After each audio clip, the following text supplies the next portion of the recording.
Bonjour les amis. Alors aujourd'hui, notre histoire se trouve dans Luc au chapitre 1. C'est la suite de la semaine passée. Vous vous souvenez, la semaine passée, je vous ai parlé de quelqu'un qui est né, il s'appelle Jean-Baptiste, et vous vous souvenez pourquoi? Parce qu'il devait préparer la venue de quelqu'un d'important, la venue de notre Sauveur.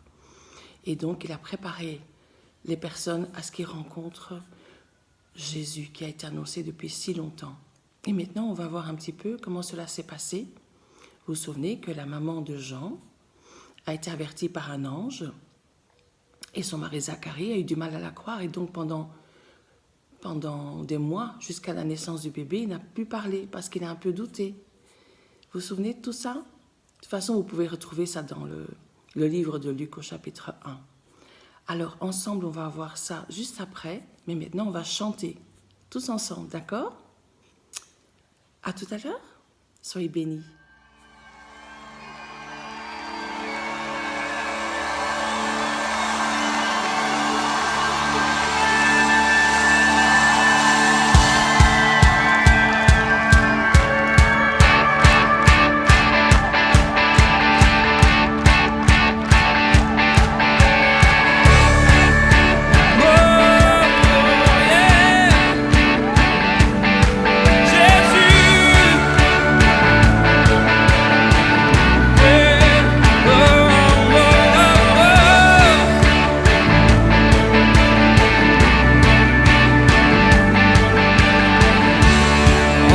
Dans sa présence, avec reconnaissance, car il est le roi.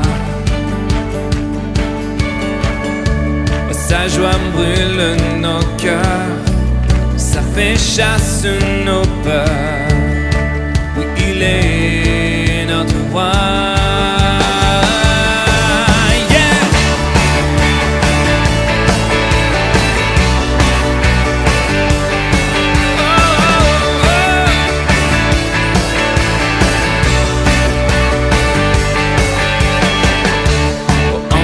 Dans sa présence, avec reconnaissance, car il est le roi. Sa joie brûle nos cœurs, ça fait chasse nos peurs. Oui, il est notre roi, notre roi. Louons-le.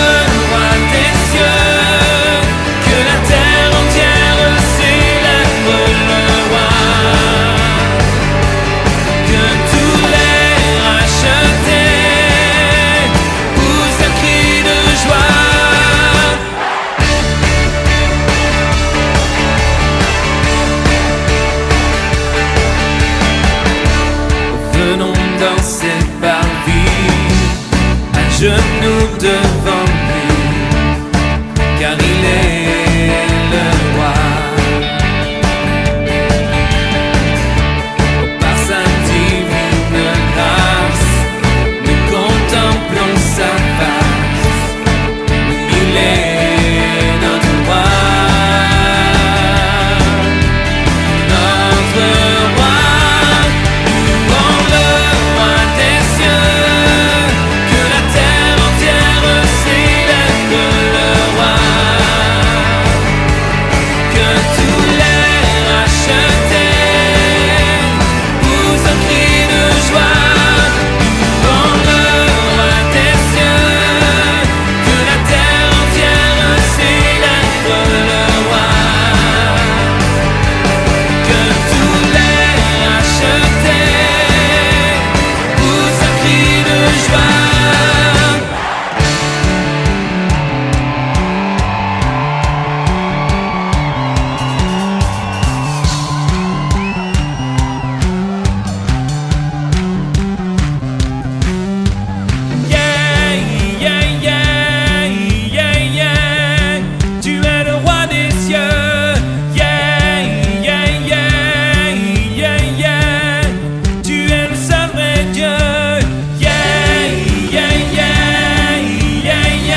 toute l'éternité. Pourquoi quitter ce palais de bonheur pour un sentier de misère? Par quel amour les chemins de ton cœur vont se trouver nos prières? Reçois l'adoration, tu es le roi de notre victoire. Digne es-tu, Seigneur, Emmanuel. Reçois l'adoration, tu es le roi de notre victoire. Digne es-tu, Seigneur,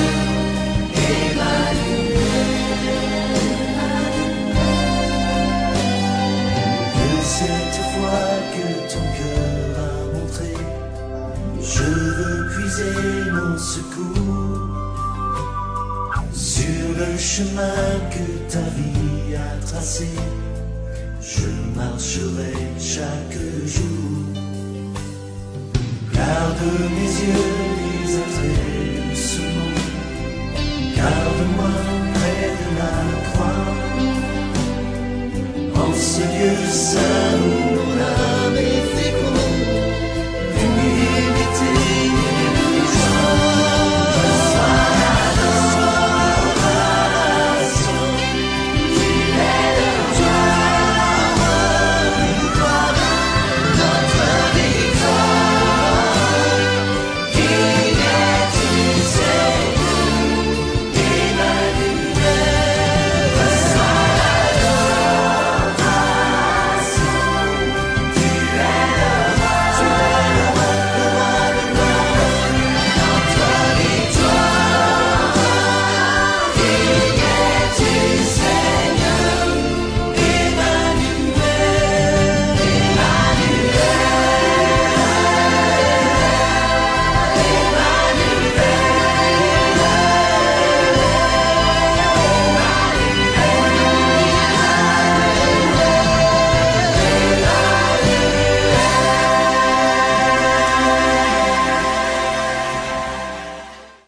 Voilà. Alors, voyons ensemble, donc dans Luc chapitre 1.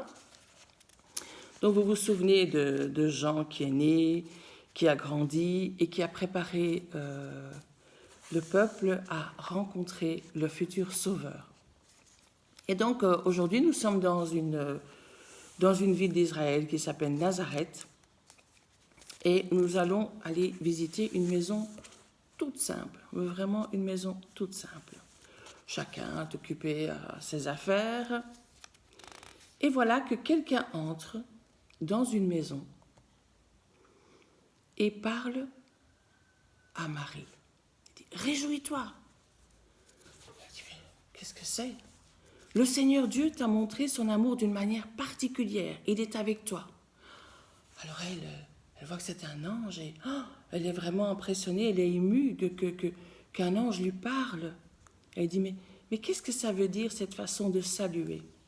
Et en fait, on va le lire ensemble dans la Bible. Donc, je vous avais dit que maintenant, on voyait le Nouveau Testament qui commence avec le livre de Matthieu, puis Marc et puis Luc. Et nous sommes donc au chapitre 1er, ça c'est facile à trouver.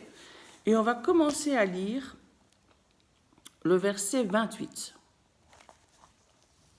D'accord? Luc, chapitre 1er, et on lit déjà au verset 28. L'ange entre chez elle, donc chez Marie, et lui dit « Réjouis-toi, le Seigneur Dieu t'a montré son amour d'une manière particulière. Il est avec toi. » En entendant cela, Marie, très émue, très touchée, elle se demande « Mais que veut dire cette façon de saluer ?» L'ange lui dit « N'aie pas peur, Marie, n'aie pas peur. Oui, Dieu t'a montré son amour d'une manière particulière. » On se demande bien quoi? Vous vous rendez compte qu'un jour comme ça, un ange rentre chez vous et vous annonce quelque chose de très important, ça n'arrive pas tous les jours. Tu vas attendre un enfant, tu mettras au monde un fils et tu l'appelleras Jésus. C'est précis, hein? Personne, vous entendez bien, personne ne sera aussi important que lui. On l'appellera fils du Très-Haut. Le Seigneur Dieu lui donnera le royaume de David, son ancêtre. Il sera le roi du peuple d'Israël pour toujours. Et son pouvoir ne finira, écoutez bien, jamais. Marie dit à l'ange, mais comment cela va arriver? En effet, moi, je ne vis pas avec un homme, je ne suis pas encore mariée, qu'elle voulait dire.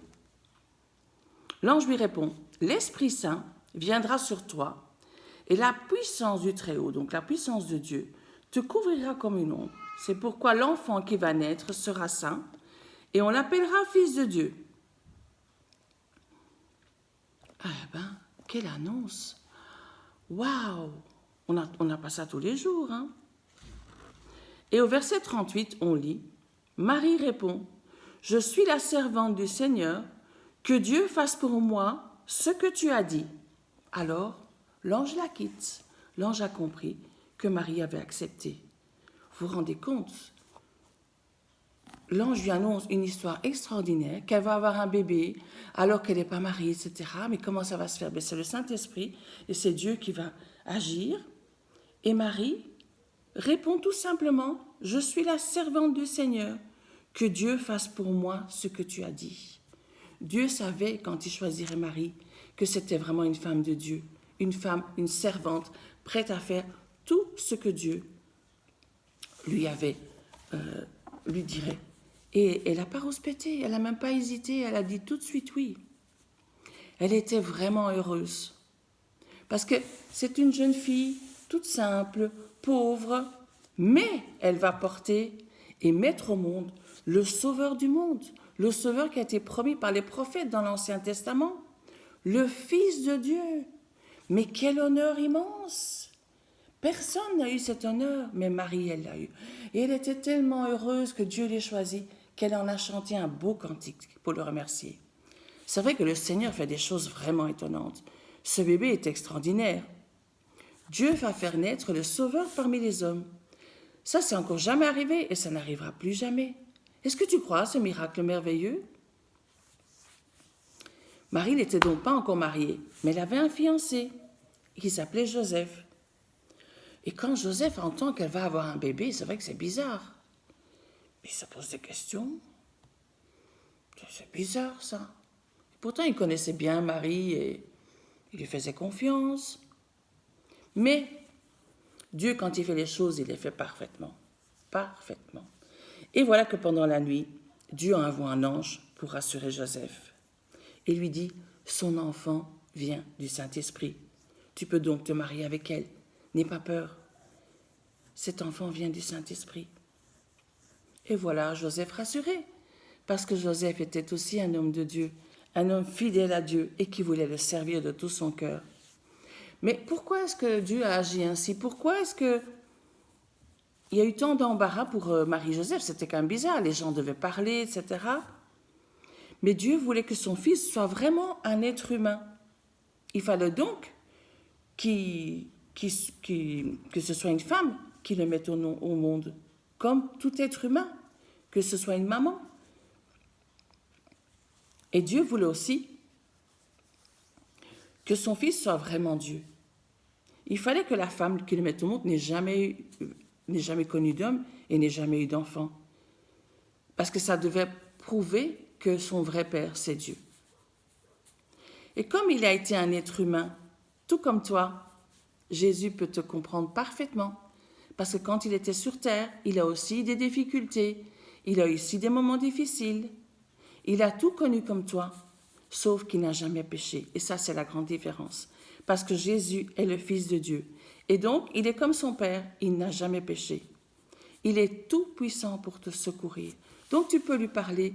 Quand tu veux, Jésus te comprendra, puisqu'il a été humain comme toi. Et donc, les mois passent, Marie commence à avoir du ventre, et voilà que le roi décide de compter tous les habitants du pays. Et donc, chacun doit se faire inscrire dans la ville d'origine. Donc, Marie et Joseph vont à Bethléem pour se faire inscrire. Et il y a beaucoup de monde à Bethléem. Donc, les voilà partis. Les voilà partis à Bethléem sur un âne. Vous voyez, Marie, elle est déjà bien grosse, hein? Oh là là, ce sera pour bientôt. Et il y a tellement de monde à Bethléem parce qu'ils sont tous partis s'inscrire. Et c'est juste à ce moment-là que le bébé va arriver. Oh là là. Évidemment, à ce moment-là, il n'y avait pas de maternité, il n'y avait pas d'hôpital. On accouchait à la maison. Mais là, ils ne sont même pas à la maison. Et voilà qu'il n'y a pas de place à l'auberge, puisqu'il y a tellement de monde qui est parti pour se faire inscrire. Donc finalement, ils trouvent refuge dans une grotte sombre et sale, un endroit où l'on met les animaux. Ça s'appelle une étable. C'est là que finalement va naître le Fils de Dieu, le Sauveur du monde. Et Marie, sa maman, le couche dans une mangeoire. Vous savez ce que c'est une mangeoire? Qu'est-ce qu'on entend dans mangeoire? Vous voyez ici, la mangeoire? Qu'est-ce qu'on entend dans mangeoire? On entend manger. Eh bien, dans la mangeoire, on met de la paille, et c'est ce que les animaux mangent. Et donc, Dieu a choisi pour la naissance de son Fils la plus humble des demeures. Ça veut dire l'endroit le plus simple. Il n'y a pas plus simple comme endroit pour naître. Il voulait vraiment se mettre à la hauteur des hommes parce que tout le monde n'a pas une belle maison, tout le monde n'a pas un beau lit. Il y en a même qui dorment dehors. Eh bien, Dieu voulait montrer que son Fils, lui, n'était pas quelqu'un qui avait besoin d'un palais. Même s'il était le Fils de Dieu, il aurait pu dire, mais moi, je veux une chambre dans un grand château, etc. Non, Dieu n'est pas comme ça. Dieu a pris l'endroit le plus simple pour que son Fils puisse naître. Et vraiment, comme berceau, il n'y avait pas plus simple. Et pourtant, il était bien. Le berceau, c'était dans une mangeoire, dans de la paille, pour se tenir bien au chaud, et dans un linge. Le Seigneur n'a pas honte des plus humbles. Les humbles, c'est ceux qui sont discrets, qui ne se font pas remarquer, qui sont très simples. Jésus est né parmi eux. Et vraiment, il voulait montrer qu'il était un simple homme, comme tout le monde. Il ne faut donc pas avoir peur de t'approcher de lui et de lui parler. Parce qu'il t'aime comme tu es. Que tu sois riche, que tu sois pauvre, que tu sois grand, petit, que tu sois handicapé, que tu sois malade, que tu sois en bonne santé, que tu sois beau, que tu sois moins beau, n'importe qui, tout le monde est aimé par Dieu, par Jésus, de la même façon. Et il n'y a pas de mieux ou de moins bien. Tout le monde est aimé de la même façon. Dieu n'a pas de chouchou.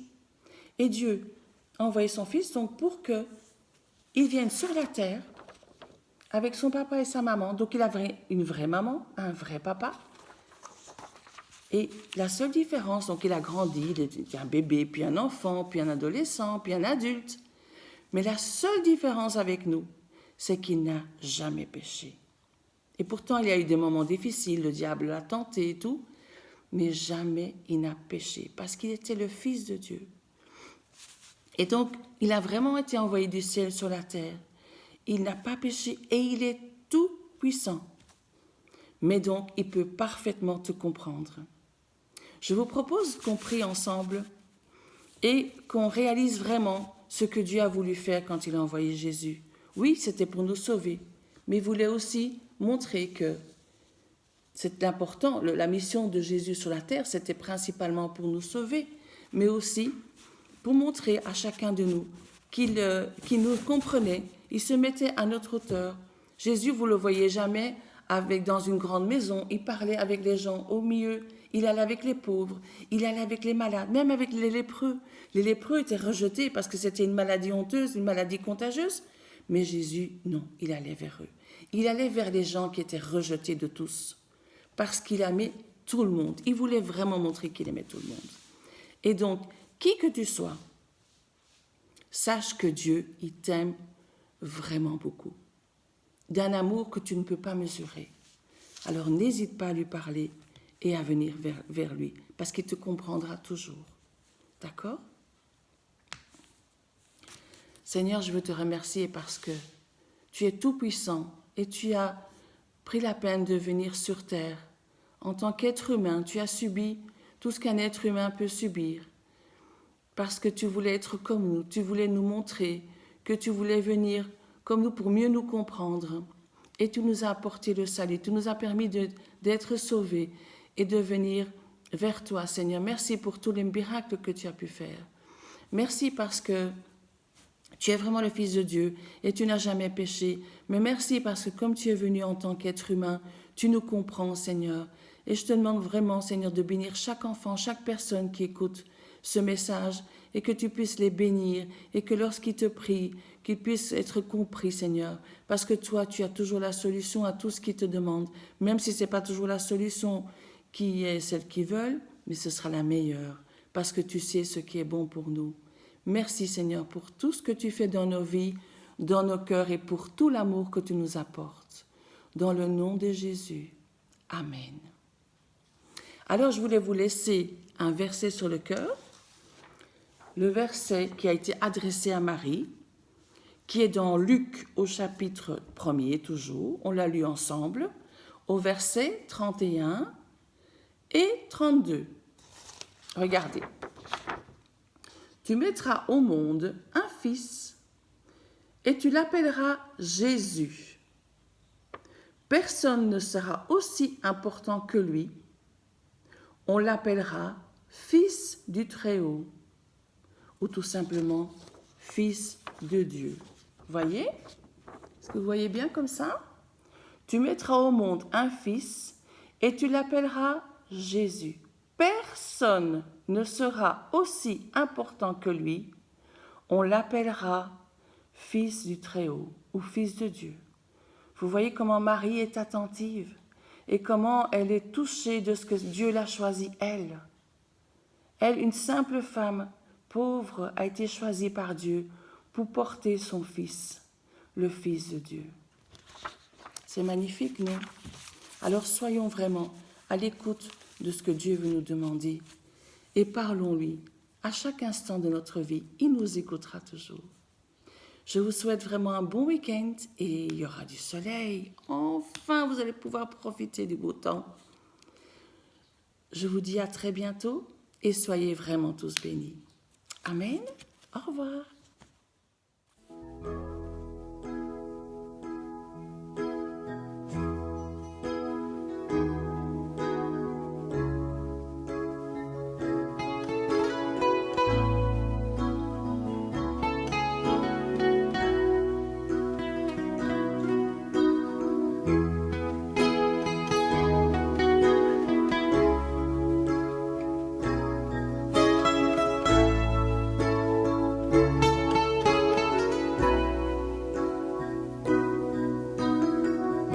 Je veux chanter un chant d'amour pour mon Sauveur, pour toi Jésus. Merci pour ce que tu as fait. Tu es si précieux, Jésus mon Sauveur. Je suis heureux, tu m'as donné ton nom. Je ne veux pas être ailleurs que dans tes bras d'amour, dans tes bras d'amour, dans tes bras d'amour, dans tes bras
tu m'as